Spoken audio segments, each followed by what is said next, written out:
Assalamualaikum warahmatullahi wabarakatuh.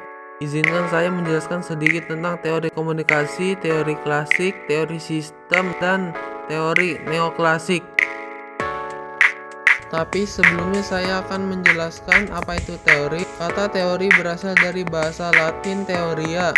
Teori yang mengacu pada penonton atau pengamat, yaitu orang yang mengamati, menyaksikan, atau merasakan. Kata organisasi berasal dari bahasa Yunani, yakni organo atau alat.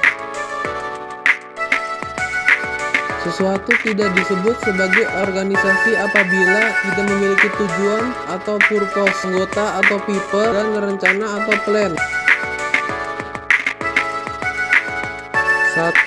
Teori klasik atau tradisional. Teori yang muncul sekitar akhir abad ke-18 yang biasa disebut revolusi industri.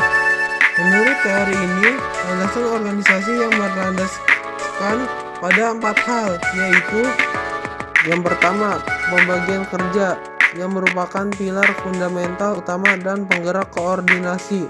Yang kedua, proses skala dan fungsional, yaitu proses pertumbuhan organisasi baik secara vertikal maupun horizontal.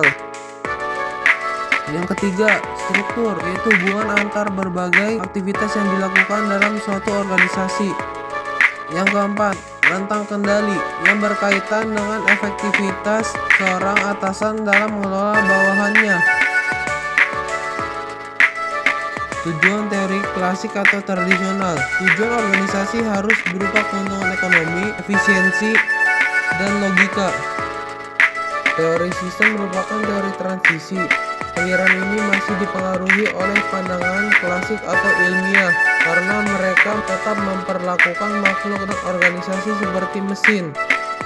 Menurut Katz dan Kahn, mayoritas pertemuan kita dengan orang lain adalah aktivitas komunikatif, verbal dan nonverbal, ucapan dan keheningan.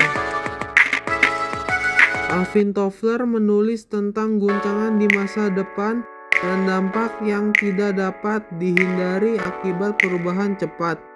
Di banyak sektor kehidupan, sebagian terinspirasi oleh kisah petualangan tokoh fiksi ini.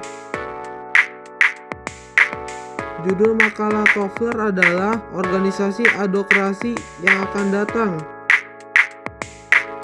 Dalam sistem adokrasi, keterlibatan karyawan lebih banyak diperoleh dari pekerjaan itu sendiri, yakni dari pemecahan masalah dan penyelesaian tugas dibandingkan dari organisasi.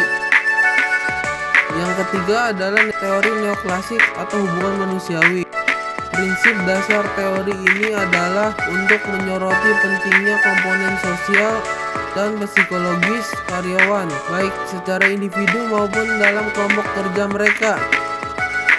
Kegagalan teori klasik untuk sepenuhnya menghasilkan keselarasan kerja dan efisiensi produk juga menjadi penyebab munculnya teori ini. Menurut Hawthorne, ada 3 syarat krusial yang harus dipenuhi untuk meningkatkan produktivitas suatu organisasi atau perusahaan, yaitu merekrut talenta terbaik di industri, membina lingkungan yang positif, dan menginspirasi anggota staf dengan strategi yang mungkin berdampak. Wassalamualaikum warahmatullahi wabarakatuh.